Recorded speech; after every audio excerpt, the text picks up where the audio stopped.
दारिद्र्यदहन शिवस्तोत्रम् विश्वेश्वराय नरकार्णवतारणाय कर्णामृताय शशिशेखरधारणाय कर्पूरकान्तिधवलाय जटाधराय दारिद्र्यदुःखदहनाय नमः शिवाय गौरीप्रियाय रजनीसकलाधराय कालान्तकाय भुजगाधिपकङ्कणाय गंगाधराय गजराजविमर्दनाय दारिद्र्यदुःखदहनाय नमः शिवाय भक्तिप्रियाय भवरोगभयापहाय उग्राय दुःखभवसागरतारणाय ज्योतिर्मयाय गुणनामसुनृत्यकाय दारिद्र्यदुःखदहनाय नमः शिवाय चर्माम्बराय शवभस्मविलेपनाय हालेक्षणाय मणिकुण्डलमण्डिताय मञ्जीरपादयुगळाय जटाधराय दारिद्र्यदुःखदहनाय नमः शिवाय पञ्चाननाय फणिराजविभूषणाय हेमांशुकाय भुवनत्रयमण्डिताय आनन्दभूमिवरदाय तमोमयाय दारिद्र्यदुःखदहनाय नमः शिवाय गौरीविलासभवनाय महेश्वराय पञ्चाननाय शरणागतकल्पकाय सर्वाय सर्वजगतामधिपाय तस्मै दारिद्र्यदुःखदहनाय नमः शिवाय भानुप्रियाय भवसागरतारणाय कालान्तकाय कमलासनपूजिताय नेत्रत्रयाय शुभलक्षणलक्षिताय दारिद्र्यदुःखदहनाय नमः शिवाय रामप्रियाय रघुनाथवरप्रदाय नागप्रियाय नरकार्णवतारणाय पुण्येषु पुण्यभरिताय सुरार्चिताय दारिद्र्यदुःखदहनाय नमः शिवाय मुक्तेश्वराय फलदाय गणेश्वराय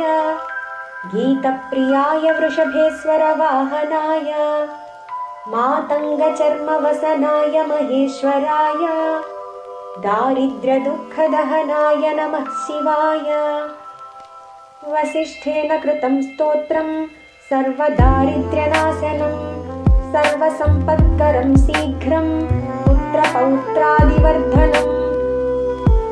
दारिद्र्यदहन शिवस्तोत्रम् विश्वेश्वराय नरकार्णवतारणाय कर्णामृताय शशिशेखरधारणाय कर्पूरकान्तिधवलाय जटाधराय दारिद्र्यदुःखदहनाय नमः शिवाय गौरीप्रियाय रजनीसकलाधराय कालान्तकाय भुजगाधिपकङ्कणाय गंगाधराय गजराजविमर्दनाय दारिद्र्यदुःखदहनाय नमः शिवाय भक्तिप्रियाय भवरोगभयापहाय उग्राय दुःखभवसागरतारणाय ज्योतिर्मयाय गुणनामसुनृत्यकाय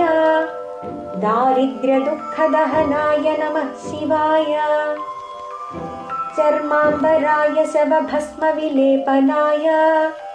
हालेक्षणाय मणिकुण्डलमण्डिताय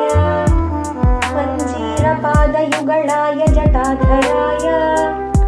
दारिद्र्यदुःखदहनाय नमः शिवाय पञ्चाननाय फणिराजविभूषणाय हेमांशुकाय भुवनत्रयमण्डिताय आनन्दभूमिवरदाय तमोमयाय दारिद्र्यदुःखदहनाय नमः शिवाय गौरीविलासभवनाय महेश्वराय पञ्चाननाय शरणागतकल्पकाय सर्वाय सर्वजगतामधिपाय तस्मै दारिद्र्यदुःखदहनाय नमः शिवाय भानुप्रियाय भवसागरतारणाय कालान्तकाय कमलासनपूजिताय नेत्रत्रयाय शुभलक्षणलक्षिताय दारिद्र्यदुःखदहनाय नमः शिवाय रामप्रियाय रघुनाथवरप्रदाय नागप्रियाय नरकार्णवतारणाय पुण्येषु पुण्यभरिताय सुरार्चिताय दारिद्र्यदुःखदहनाय नमः शिवाय मुक्तेश्वराय फलदाय गणेश्वराय गीतप्रियाय वृषभेश्वरवाहनाय मातङ्गचर्मवसनाय महेश्वराय दारिद्र्यदुःखदहनाय नमः शिवाय वसिष्ठेन कृतं स्तोत्रं सर्वदारिद्र्यनाशनं सर्वसम्पत्करं शीघ्रं पुत्रपौत्रादिवर्धनम्